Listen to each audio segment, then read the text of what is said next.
as we know that we are doing atomic structure. In atomic structure, first of all, we did introduction. In introduction, we discussed that what we will be doing there in this chapter. Fine. And then second topic in this chapter was cathode rays.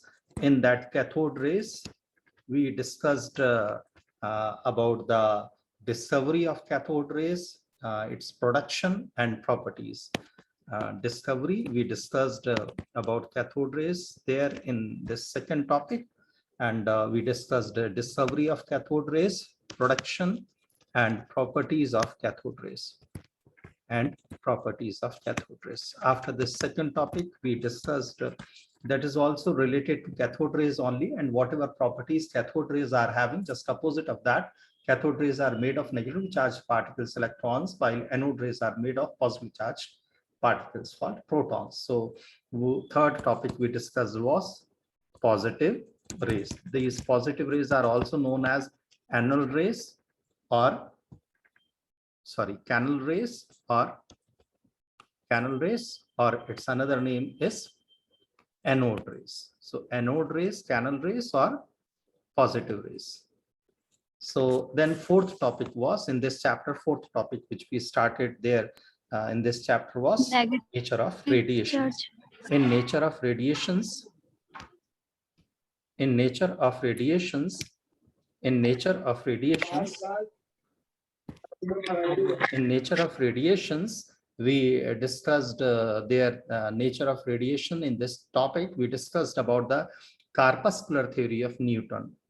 We discussed corpuscular theory of Newton, in which we said that light is a strong stream of particles. This can explain this corpuscular theory of Newton, corpuscular theory of light given by Newton, can explain reflection and refraction of light, but unable to explain interference and diffraction. So since it was not able to explain interference and diffraction, so was discarded. Now, after this, we discussed the wave theory of radiation. This was second concept there in this theory of radiation. In this wave theory of radiation, we stated, which was given by Maxwell, we stated that radiation travel in the form of wave, and this would explain interference and diffraction, but unable to explain black body radiation and photoelectric effect. So since it was not able to explain photoelectric effect and black body radiation, so was discarded. Then according to this wave theory of radiation, that radiations can interfere, radiations are delocalized and have continuity. Davison and Germer's experiment confirms the wave nature of electron. This question was there in IIT-JEE or NEET, so you should be careful for this. Who confirmed the wave nature of electron? Davison and Germer's experiment confirmed the wave nature of electron. So according to this theory, we know that this continuity is there. One wave can interfere another wave, and waves are delocalized. So after this next theory, in this we discussed interference and diffraction. What interferences? See, this one wave is moving there in this direction. Second wave is also moving there in the same direction. This is interference. So that is constructive overlapping. This overlapping is constructive overlapping, and resultant will be more than the resultant will be the magnitude of the resultant will be more than these two individual rays. What about the diffraction? In diffraction, two waves moves there in opposite direction. So resultant will be, resultant will be zero. No, resultant will be zero. This is another thing. Resultant will be zero, and will always be less than the individual rays. So interference and diffraction. Interference, both rays are moving there in the same direction. Diffraction, two waves are moving there in the opposite direction. What next is? Next is this quantum or particle nature of radiation. According to this quantum or particle nature of radiation, radiation travels in the, which was given by Max Planck, and according to this theory, radiation travels in the form of particles. Means there will be discontinuity.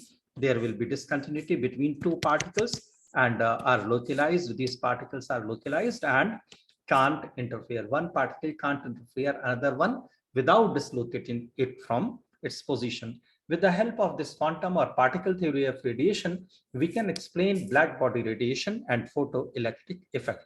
Now there is these 3 points were there in the form of questions. So I have mentioned all these points there in the form of notes. First, the first use of quantum theory to explain the structure of atom was given by Bohr. Then the quantum theory of radiation was used by Einstein to explain photoelectric effect. Then scintillation method and photoelectric effect confirms the particle nature of electron. Now in next slide, we'll see the we will see the diagrams of this wave and particles. See, in particles there will be discontinuity, but in waves continuity will be there. See, in all the 3. Then these waves, if travel in the form of particles, if these radiation travels in the form of particles, then discontinuity will be there in all the 3. These particles can't interfere and are localized.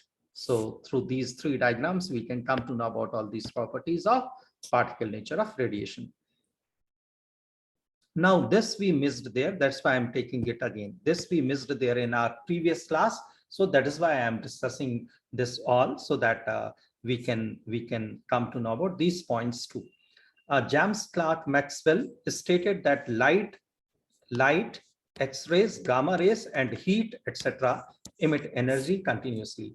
Gamma rays, cathode rays, X-rays, and heat emit energy continuously in the form of radiations or waves.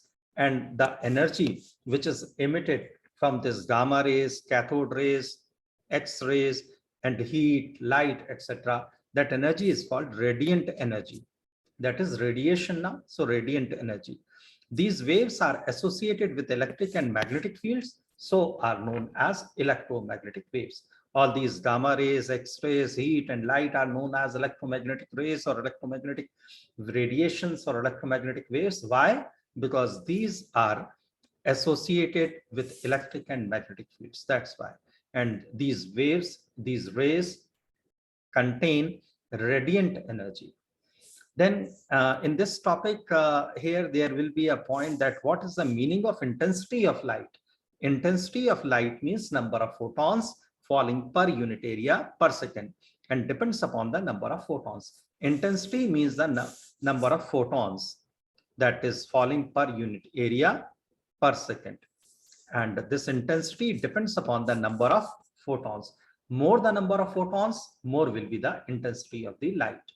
Since in noon around 12 or whatever exact time is that at that time maximum number of photons will be falling on Earth. That's why at that time we feel very, very hot, because all the photons or all the light particles or all the radiations will be falling on Earth. That is why we'll be feeling very hot.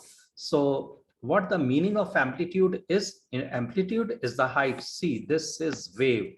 In this wave, this is height. This is height. So this is amplitude. This is amplitude. What's the meaning of amplitude? Height of the crest or depth of the trough. This crest height or this trough's depth, that is called amplitude. Fine. So this we missed. That's why I'm taking this all. Yes, sir. This determines the intensity or brightness of the beam of light. This amplitude determines the brightness of the beam of the light, or you can say intensity of the light. Now see in next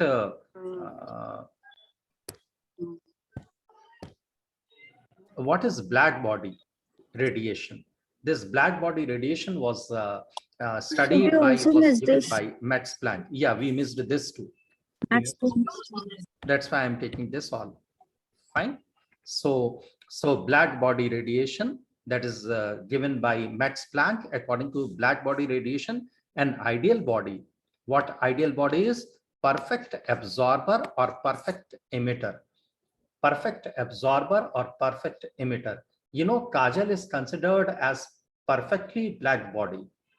Kajal, you know, Kajal is considered as perfectly black body because all sorts of radiations or most of the radiations are getting absorbed by the Kajal.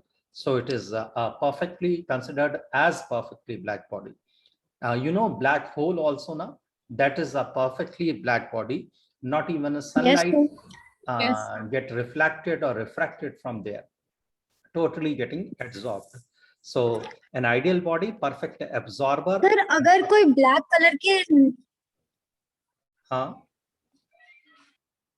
Can you sir repeat? अगर हम जैसे कोई light ले लेते हैं जिसका colour ही black हो तो क्या वो भी ब्लैक बॉडी की तरह एक्ट करेगी? नहीं, हम कोई लाइट लेंगे तो लाइट जैसे दो तरह के कलर्स होते हैं, एक तो व्हाइट कलर होता है और एक ब्लैक कलर होता है. What's the Yes. Meaning of white colour? White colour means all kind of radiations are Yes, sir. emitted. What's the meaning of white तो color? व्हाइट कलर में 7 कलर्स होते हैं. हाँ, all the radiations, Yes, all sir. the seven colors are getting emitted.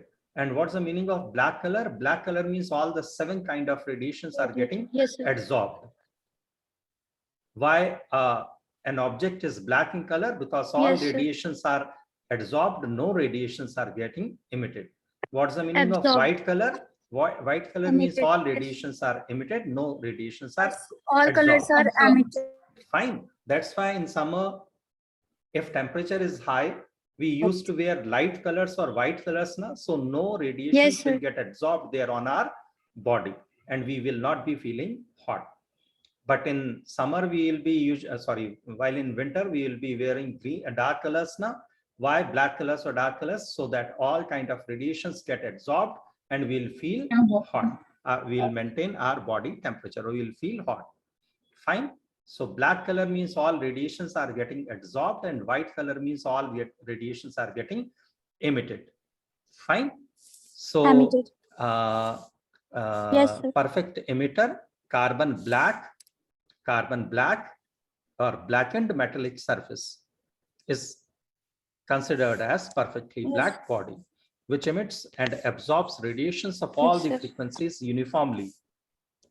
That is black body, and such radiations are called black body radiations. Body always first emits infrared radiations. You know, frying pan or tawa, that is black in color.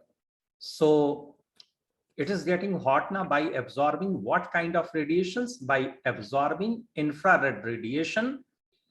You know, solar heating devices also now, solar cooking devices. All solar cooking devices are black in color now, so that they can absorb all infrared radiations. That's why it is black in color, so that can absorb all kind of infrared radiations. And while once it is heated properly, then what kind of radiations will be emitted from that frying pan or solar cooking devices or tawa? That will also be infrared radiation. This question was there in NEET. Fine. What kind of radiations are absorbed by a black body? That is infrared radiation. And after heating, what kind of radiations will be emitted from that black body? That is also infrared radiation. So you should remember. So it is because of infrared radiations only, whatever hotness we are feeling in sunlight or whatever heat is absorbed by any body, that is because of infrared radiations. So both body always first emits infrared radiations, which can be experienced as warmth with the hand. Iron, if you eat iron, then it will become dull red. If you heat iron, then it will become dull red. On further heating, it will become bright red or bright red to orange. And if you keep on heating, that iron get converted into yellow colored, and then further heating, it get converted into white, and on further heating, it becomes blue, increasing frequency and decreasing wavelength. What this is? This is frequency nu. And what this is? Wavelength. So lower wavelength to higher wavelength. This lower wavelength, it is moving from lower wavelength to higher wavelength. Fine. So higher energy to lower energy. Wavelength and energy are inversely proportional to each other. Wavelength and energy both are inversely proportional to each other. Wavelength and, or you can say energy or frequency. You can say energy or frequency. Frequency means energy. So energy and frequency both are inversely proportional to wavelength. Fine. So this diagram you should remember. Now the only factor on which the intensity and frequency of the emitted radiation depends is temperature. Intensity and frequency of radiation depends upon temperature. More the temperature, more will be the intensity and more will be the frequency of the radiation. Frequency. Frequency and intensity are two different things. Intensity means number. Intensity means number and frequency means energy. Frequency means energy and intensity means number. Fine, so just remember this point. At a given temperature, the intensity of radiation emitted increases with decrease of wavelength. At a given temperature, as I already told you, intensity is inversely proportional to and frequency and energy is inversely proportional to wavelength. Fine, wavelength inversely proportional to energy and frequency. Here they have said the same. At a given temperature, the intensity of radiation emitted increases with decrease of wavelength, reaches maximum value at a given wavelength, and then starts decreasing with further decrease of wavelength. Then there is a law. You need not to bother about this law, but still we should know Rayleigh-Jeans law. That is dE, that is change in energy, is equal to this rho is density and this dy is change in wavelength. Fine. This rho, that is density, is equal to 8 pi kt upon lambda square. Lambda is wavelength. Fine. Lambda is wavelength. So here it is written, this rho is density of states and its unit will be joule meter per meter to the power -4, and dE is energy density, change in energy, the energy density, and its units will be joule per meter cube, and K is Boltzmann constant and its value is 1.38 in 10 to the power 23 minus 23 joule per Kelvin. 1.38 in 10 to the power minus 23 joule per Kelvin. Directly they can ask you the value of this K also, Boltzmann constant also, and will be used there in numericals too. So you should remember this Boltzmann constant value. Yes. Fine, this all we have not done. So just please take care. Yes, sir. Fine. What next is here in this Continue. graph. Here in this graph, see intensity of radiation. In this direction, it is intensity of radiation, and in this direction,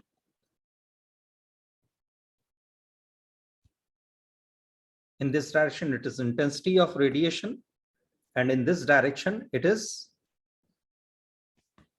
wavelength in nanometer. This is wavelength in nanometer. So intensity, this is intensity, and this is wavelength in nanometer. So intensity versus wavelength of a black body, that is what we are. So with the increase in wavelength, at T1 temperature, intensity of radiation will be maximum, then lesser than that will be there at T2 temperature and then T3 temperature. So these three different intensity versus wavelength graph is there. Fine. Here these are few important points related to this black body. No surface is perfectly black. However, a cavity with pinhole behaves as black body. But in actual, nobody can be a perfectly black body. That is what I told you. Kajal is considered as perfectly black body. Carbon black or Kajal is considered as perfectly black body, but exactly no body can be a perfectly black body. Means what does it mean? No body can absorb radiations up to 100%. No black body can absorb all sort of radiations 100%, 100%. Fine. Then next is spectrum of black body radiation depends upon temperature and not upon its nature. Spectrum of black body radiation depends upon the temperature and not upon the nature of the radiation. The origin of radiation from a heated body is due to rapidly vibrating particles called oscillator, which compose the body. So origin of radiation from a heated body is due to the rapidly vibrating particles. If we'll increase the temperature of any body, see this is a pen. If we'll increase the temperature of this pen, the particles which are making this solid pen, they will start vibrating. They will start vibrating. So on increasing temperature, That is what they have written here. The origin of radiation from a heated body is due to the rapidly vibrating particles called oscillators. Since these particles will be vibrating on heating, so are called oscillators, which compose the body. So this is all about the graphical representation of this black body. Now, Compton effect. What Compton effect is? Compton effect is scattering. This you will be getting there in physics also. This all you will be getting there in physics also. But here they can ask you in chemistry. That's why I'm considering that too. So Compton effect, the scattering of electromagnetic radiation such as X-rays, gamma rays, etc. by an electron or atom when energy or frequency of a scattered light ray is lesser than the incident ray. When the energy or frequency of a scattered ray is lesser than the incident ray. Frequency or energy of scattered ray is lesser than that of the incident ray, then it is called Compton effect. The scattering of electromagnetic radiation like X-rays, gamma rays, etc. by an electron or atom is known as Compton effect. And when this scattering of electromagnetic radiation, when the energy or frequency of scattered ray is less than the incident ray, this incident ray is having more energy and frequency, and this is scattered ray. This is incident ray and this is a scattered ray. This scattered ray will be having lesser frequency and lesser energy than incident ray. That's quite obvious. Incident ray will always be having more energy than the scattered ray. Incident radiation will always be having more energy than scattered radiation, than the energy of the scattered radiation. Then only scattering will be possible. Now, if incident radiation will be having less energy, then no body will be emitting any sort of radiations. So incident ray must always be having greater energy or frequency than only than the scattering ray. And in that situation, that is scattering of electromagnetic radiation will be known as Compton effect. So this all. Now what next is the fourth kind of radiation. So you are talking about nature of radiation. In that nature of radiation, first you discussed about the Newton's corpuscular theory of radiation. Second was Maxwell's wave theory of radiation. Third, we were talking about Maxwell's theory. Yeah, third was Max Planck's quantum theory of radiation. Now there was confusion because Maxwell was saying that it is radiation is having wave nature, and Max Planck was saying that radiation is having particle nature. So there was confusion who is right. So de Broglie stated that both were right, Maxwell as well as Max Planck, because according to de Broglie's dual nature of radiation, radiation travels in the form of wave as well as in the form of particle. Radiation travels in the form of wave as well as in the form of particles. So radiation shows or possesses both nature, wave as well as particle. So this particle nature was based on the Mulliken's oil droplet experiment, and wave nature of radiation was based on diffraction study. So Einstein proposed the dual nature of radiation. This I already told you. ER, engineer Einstein gave dual nature of radiation, and de Broglie gave dual nature of matter. And this all derivation is already done, and we discussed about the significance of de Broglie's concept also, so need not to discuss this all again. Then what next is? Next, this slide is also not yet discussed. Cathode rays was discovered by William Crookes, and Goldstein discovered anode rays. Moseley's experiment gave us atomic number. It was Moseley only who gave us atomic number. And Chadwick discovered neutrons. J.J. Thomson's discovered electron. Rutherford discovered proton and nucleus. And Bohr's atomic model discovered orbits and hydrogen spectra. So this slide is also not discussed, so I'm discussing this too. Now what next was? Next was Heisenberg's, our fifth topic there in this chapter, atomic structure. was Heisenberg's uncertainty principle. So here I told you, according to Heisenberg, change in position and change in momentum of a microscopic particle can't be determined simultaneously with certainty. Or what else you can say, del X is change in position and del P is change in momentum. Product of change in position and change in momentum will always be greater than or equal to h upon 4 pi. So this is also discussed, and we discussed numericals also there on this all.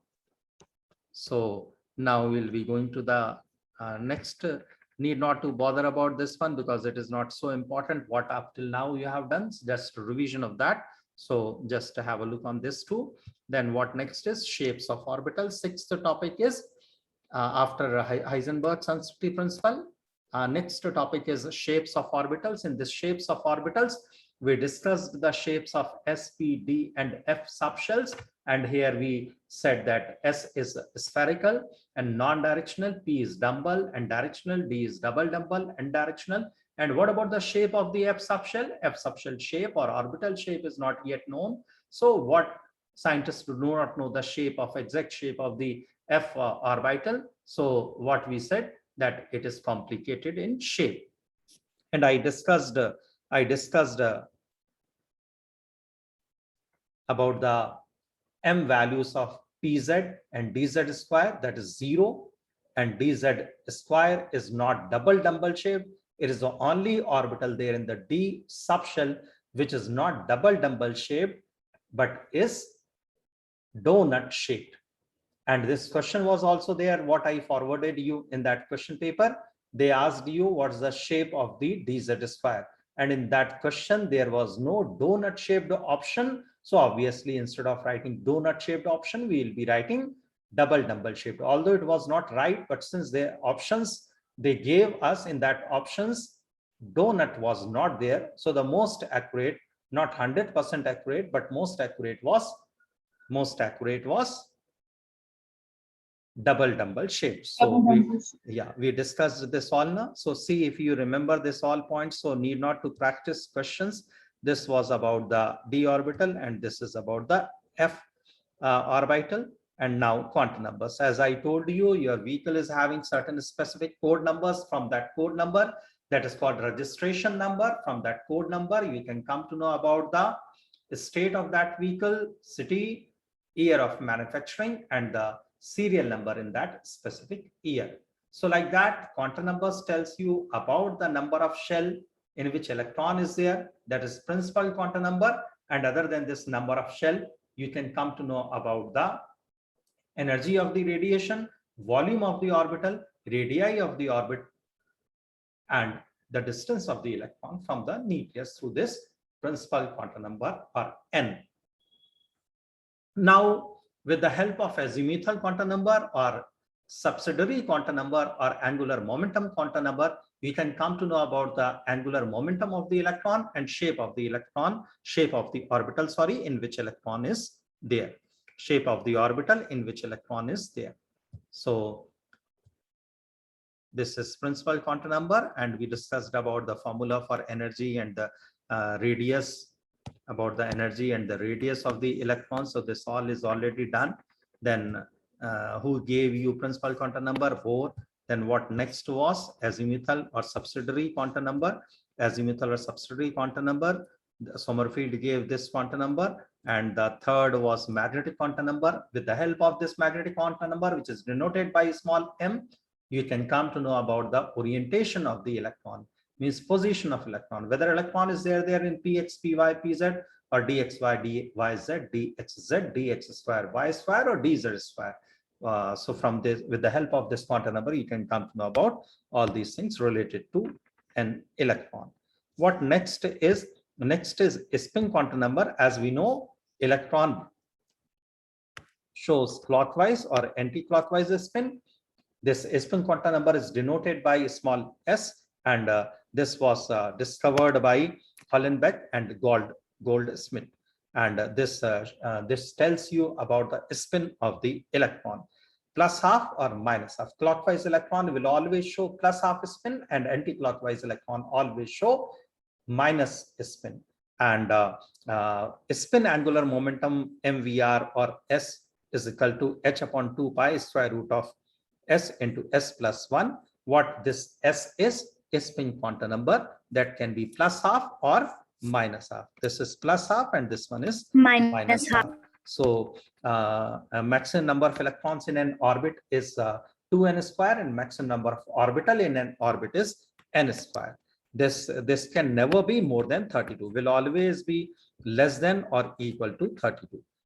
Fine. And this can't be greater than 16. This can't be greater than 16, will always be equal to 16 or less than 16. Now, what next topic is? The eighth topic, which we are doing currently, was atomic models. So in this topic, we'll be talking about various atomic models. We started with Dalton's atomic theory. According to this Dalton's atomic theory,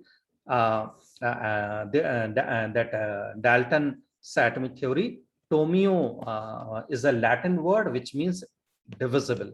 So atom means indivisible. Since that at the time of Dalton, atom was indivisible. So he stated that that particle which is indivisible, which can't be subdivided further into smaller particles, which can't be simplified further, is known as atom. So atom is a hard, dense, smallest particle of matter. That is, we can say, structureless, indivisible particle, which can't be further subdivided into smaller pieces, are called atom. Atom can neither be created nor be destroyed there in any chemical reaction. Only in nuclear reactions, atom can be destroyed or atom can be created. So that is nuclear reaction. But in chemical reactions, it can't be destroyed or it can't be created. Now, atoms of different elements, see calcium 20, 40, argon 18, 40. Their weights are same now. Their weights are same. What does it mean? Means both are having same. Yes, sir. Elements are different. Different elements are there. Atoms of different elements are different, and atoms of same elements are alike in physical and chemical properties. Fine. Atoms of different elements are different, but he was not able to, he said that atoms of different elements will be different. But here, see, the properties of different elements are same, but he was not able to give clarification for this. So that is a drawback of Mendeleev's, this Dalton's atomic theory, that we'll be talking there in drawbacks, defects, or demerits of Dalton's atomic model.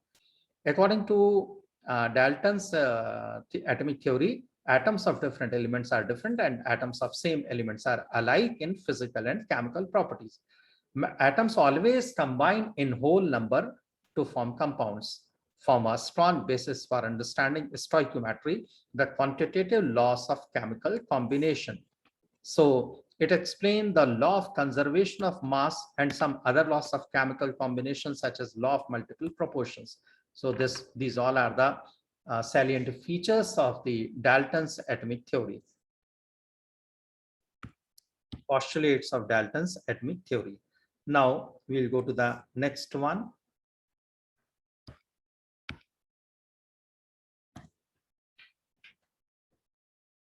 Now we'll go to the next one. We were doing atomic models. Now what next is? Next is drawbacks of this Dalton's atomic theory. Atomic model. Yeah, Dalton's drawbacks of Dalton's atomic theory. It fails to explain why atoms of different kinds should differ in masses and valency, etc. Why there is difference in properties of atoms from different elements. There was no reason to explain, to justify this. He was not able to explain the structure of atom. This Dalton's atomic theory is unable to explain the structure of atom.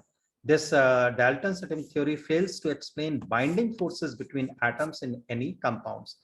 This Dalton's atomic theory does not explain Gay-Lussac's law and law of definite proportion. If different isotopes are used. This does not differentiate. This does not differentiate. Just a minute. Just a minute.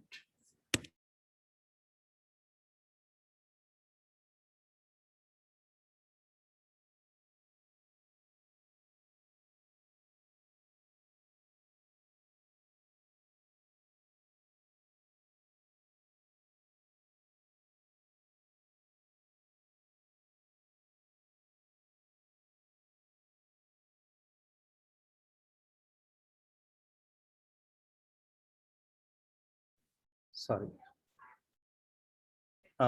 So these are the drawbacks of Dalton's atomic theory. Now, second model after this failure of this Dalton's atomic theory, the second model was given by Thomson. According to Thomson's plum pudding model,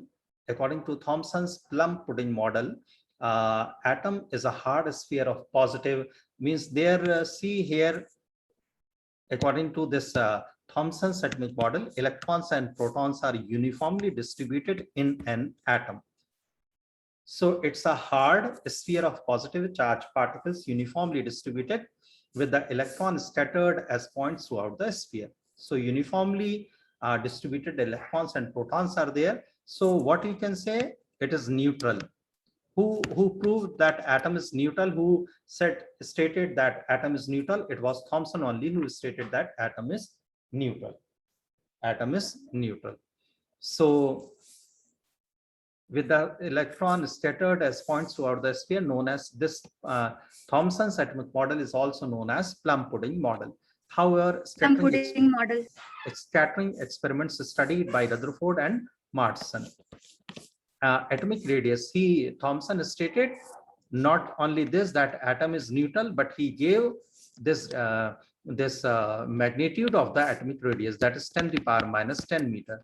Who said that the radius of the atom is 10 to the power minus 10 meter? Thomson. Who said that atom is neutral? Thomson.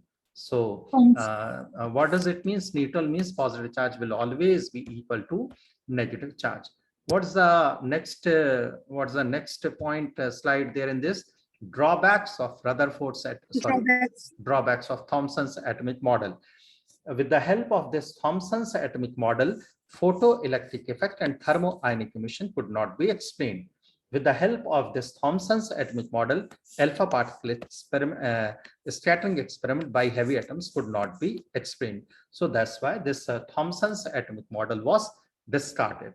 Now, what next is? Third is there in this atomic models. Third is Rutherford's nuclear model of atom. According to Rutherford's alpha particle scattering experiment, I'll be taking only one gold atom. This is Au foil. I'll be taking only one, but in books, in textbooks, many such spheres we'll be getting. So, but I'll be drawing only one. This is Au foil, and now alpha rays. Alpha rays, what alpha rays are? Alpha rays are. I'll stop this meeting and then we'll start the new one. Fine, because it is about to finish. So I'll start the next meeting. Fine, so please rejoin.